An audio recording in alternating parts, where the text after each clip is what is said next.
Yeah, really strong, just like you would think this team would be. Coach Fitzgerald is a hard nosed guy who's smart and tough and disciplined. His team plays just like that. His offense plays like that. They're a staff that's been together a long time, so there's a great depth of knowledge of system of plays and the plays they're going to call and all the little nuances that go along with it.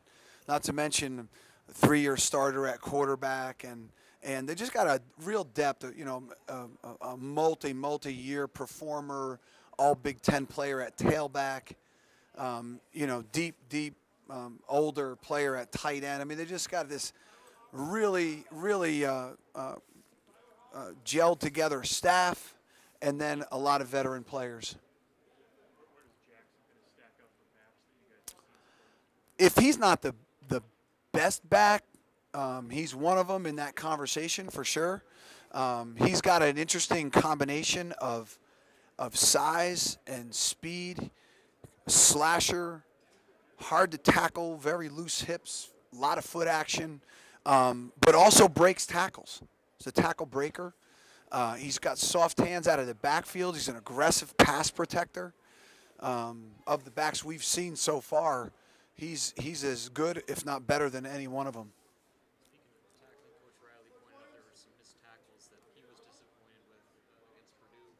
I guess what was your evaluation of that performance, and is that something that stood out to you as something that needs to be addressed this week?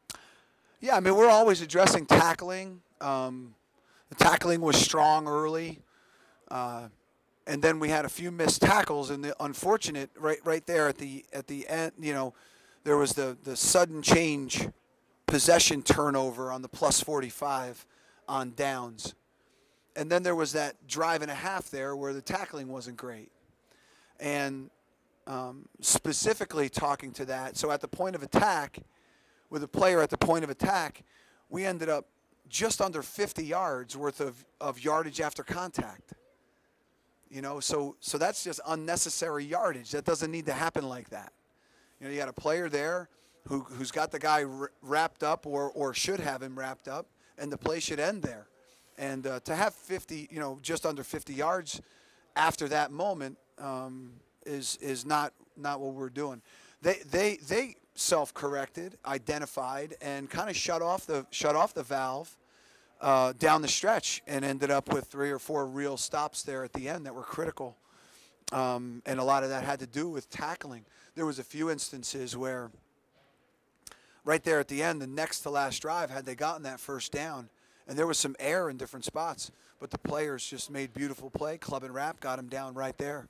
And but tackling's a thing, and late season practicing tackling is hard. The players are bruised and battered, so it's hard to come to the grass and really be dynamic with guys and as their shoulders are sore and their arms are sore and their wrists and hands and elbows are sore, So we try to train around it and maintain the fundamentals of tackling.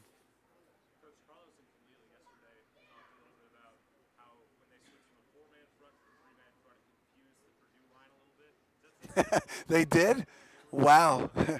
Holy cow. Yeah, I mean, we love moving from 4 down to 3 down and 3 down to 4 down. It's part of our overall system. It might not mean anything, but it's not a hindrance to us. So if it's advantageous in any way that can create some different line calls, we'll do it. And it's not smoke and mirrors for us. We legitimately play the front as it's supposed to be played. So we do that. We'll continue to do it. And like we said, it's just part of our overall, let's just call it disguise system. Does it help that they're kind of rooted in a 4-3? So when you move from a 3 to a 4, that they're comfortable in that? Does that help at all? I mean, I don't know anymore. Honestly, I'd like to think there's this recall, but some guys, and myself included, you're not involved for a week, and all of a sudden you forget everything. So you're talking about remembering something from 2016? Yeah, it seems far-fetched. You take pride in red zone defense and doing that well. How are you guys doing so far this you know what? At times it's been really strong and been a difference. And then just in the last game, I was unhappy with it in the last few games. So, we need to do a better job there. That's like we talked about, red zone defense, critical down defense, to get it all put together. Those are moments where it's like piloting the space shuttle. You need great depth and understanding and culture. So it's not only intangible elements, but tangible elements to playing in the low red zone, to playing in the tight red zone, to playing on third down, to playing in a 2-minute drill.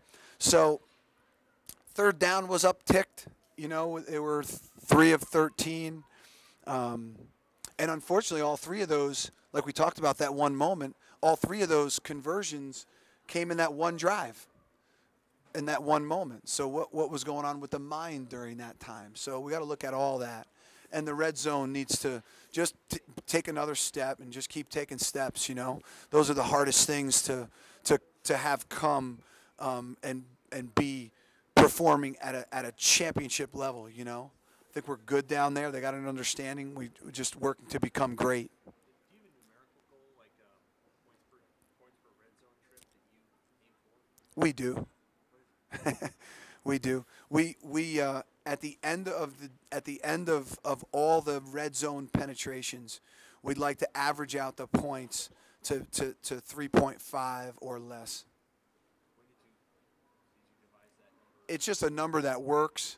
It'll end up putting the defense that can have that kind of ratio up in the top echelon in red zone defense. How big is the run defense big focus this week, especially Jackson? Yeah, when I played, my coordinator, he would say all the time, if the team passes for 300 yards, you may or may not lose. But if the team rushes for 300 yards, you're definitely going to lose. So red zone or rush defense, just in general, is a factor. We decide on points, not necessarily stopping the run. So if keeping the points down, we need to do something a different way. But if the team can rush at will, you're not going to win. So rushing is a huge piece, especially against a team like this with a dynamic running back who's going to end the season as the most prolific rusher in the history of the school, I'm sure. So yeah, it's a focus. Alex Davis played a lot against Purdue. Was that plan specific, or did you see something as you went back with the bye week that you needed? Well, we've had some attrition just at a lot of spots on defense. So we've got guys coming in and out of the alignment and out of the lineup, that based on injury, and that was the reason for Alex's uptick in his overall repetition. Chris Jones was pretty hard on himself after the Anthony's performance. Since he's come back from that injury, what's been your evaluation of his play, and how close is he to being the guy that we saw last season? Listen, Chris shouldn't be that hard on himself, honestly. He's doing a fantastic job considering what he had attempted to do, miraculously coming back and becoming cleared. And probably if you were writing for or analyzing a medical journal, I would imagine it's been one of the more dynamic returns documented. So he did a beautiful job. He wanted to get back as soon as he possibly could. The medical team did a beautiful job with him. And he's not at 100% in terms of timing and eye progression and foot action. And he's healthy. He's healthy. He's fine. But he's just, every week he takes another step closer to being more game ready. So. Anything else? If you had been with Chris longer, and I know you've only known him for a few months, would you have advised him to do what he's done and come back, or would you have advised him otherwise? I mean, I have no real comment on that. I don't mean to punt, but I'm here to support the players. That's a hypothetical question. It's hard to answer a hypothetical question. I wasn't here. I don't have this deep history with him. We just really met a few months ago. I feel blessed that we did meet a few months ago.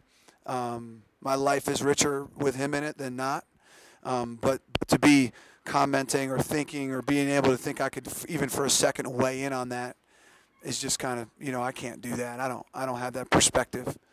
I'm supportive of what he decided to do, and he's going to be just fine. He's going to get himself game ready. He's healthy already, and he's going to have a wonderful career. Yeah, no doubt. Oh, absolutely. Yeah, I think you hopefully you've had a chance to see, or you watch a lot of teams, a lot of defenses, and the players are not lined up. They're still looking. They're not necessarily ready to play. There's 12 guys on the field. There's 10 guys on the field. There's just a lot of stuff. For us, there's been virtually none of that. The players are ready on the downs to defend the downs and stances and positioning, and set. And a lot of these teams have gone warp speed. Some of these balls have been snapped somewhere between 8 and 13 seconds. So to have as few errors and as few missed assignments and mental errors as we've had in those tempo situations, I've been well pleased with that aspect of the defense.